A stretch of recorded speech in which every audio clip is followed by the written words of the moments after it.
ایک سوال یہ ہے کہ کیا مرد پر رخصتی سے پہلے نان و نفقہ واجب ہے؟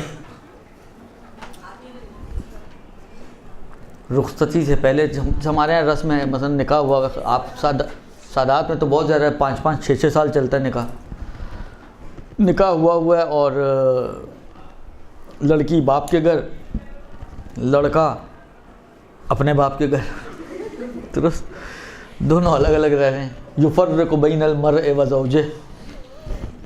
تو یہ ایسی صورت میں کیا لڑکے پہ نفقہ واجب ہے؟ میں آپ کی خدمت میں آغا سیستانی کی ایک عبارت ہے وہ پڑھ دیتا ہوں، جو ان کی کتاب منہاج الصالحین سے آپ کے لیے میں پیش کر رہا ہوں، جس میں اب اس کو تھوڑا سمجھانا مسئلہ ہے، وہ کوشش کرتا ہوں کہ آپ کو میں سمجھا سکوں۔ نفقات کے باب میں جہاں پر انہوں نے زوجہ کے نفقے کی بات کی ہے، وہاں پر آغا فرماتے ہیں کہ ظاہر یہ ہے کہ وہ زمان کے جو رخصتی اور نکاح کے درمیان کا زمانہ ہے، درست، ظاہر یہ ہے کہ اس زمانے میں نفقہ شوہر پر بیوی کا ثابت ہے۔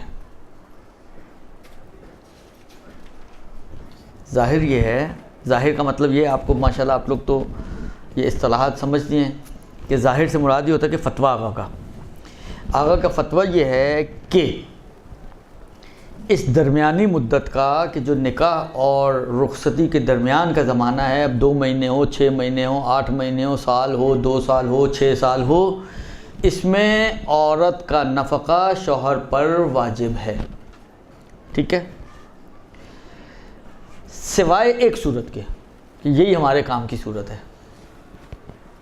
اور وہ صورت یہ ہے کہ کوئی ایسا قرینہ موجود ہو کہ جو یہ دلالت کرتا ہو، جس سے یہ سمجھ میں آتا ہو کہ اس مدت کے نفقے کو ساقط کر دیا گیا ہے، درست، چاہے کہتے ہیں وہ قرینہ رواج ہو، یعنی ایک چیز رائج ہوتی ہے نا، یہ رواج بھی قرینہ بن سکتا ہے۔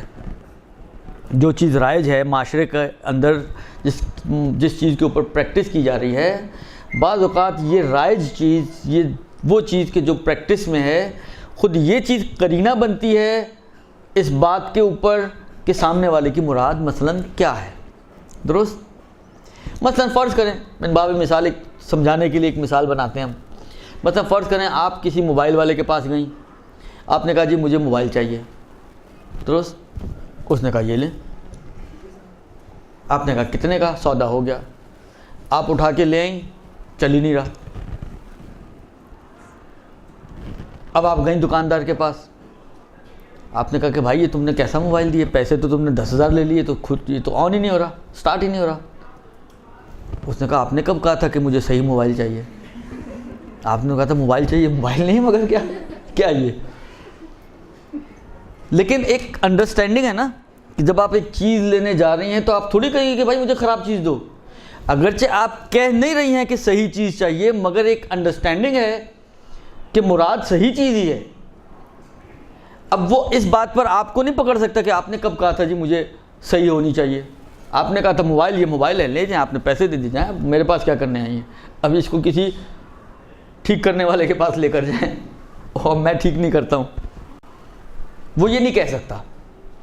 درست، کیوں؟ یہاں پہ قرینہ موجود ہے کہ یہ صحیح چیز لینے آئی ہیں ہم آپ کے پاس، اور وہ قرینہ کیا ہے؟ وہ رواج، وہی انڈرسٹینڈنگ، درست۔ کہتے ہیں یہاں پر بھی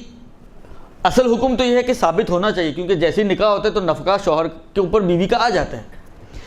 لیکن کوئی قرینہ ہو جس سے سمجھ میں آتا ہو کہ اس مدت کا نفقہ معاف کر دیا گیا ہے،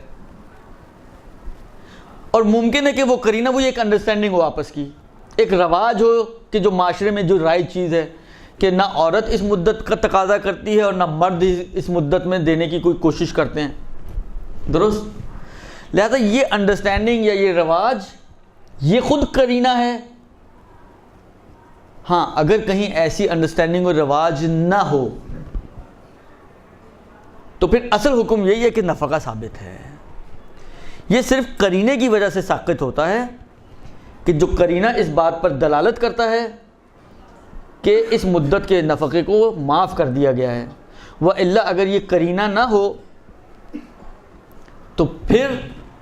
اصل شریعت کے حساب سے نفقہ شوہر پر واجب ہوگا. قرینہ سے سمجھایا تو ہے نا. قرینہ بعض اوقات انڈرسٹینڈنگ ہوتا ہے, بعض اوقات مثلا فرض کریں, میں آپ کو ایک میں مثال دیتا ہوں. مثلا فرض کریں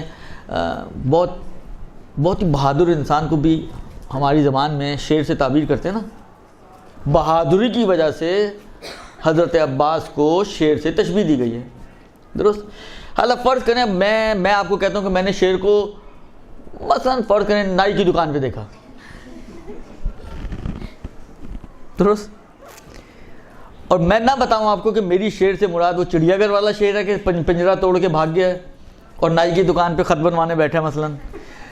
یا نہیں شیر سے مراد کوئی بہادر انسان. اگر میں نہ بیان کروں تو آپ کو کیسے پتہ چلے گا کہ میرے دل میں کیا ہے, درست. تو میں جو بولنے والا ہوں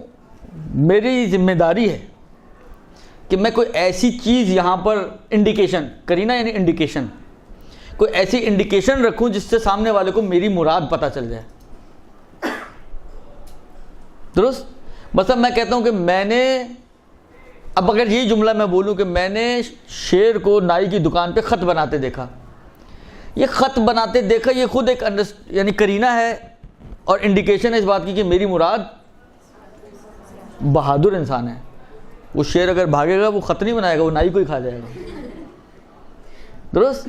بس یہ جو ہے نا خط بناتے دیکھا, اس کو کہتے ہیں قرینہ. یعنی یہ ایک انڈیکیٹر ہے جو آپ کے مطلب کی وضاحت کرتا ہے, جو آپ کے ضمیر کی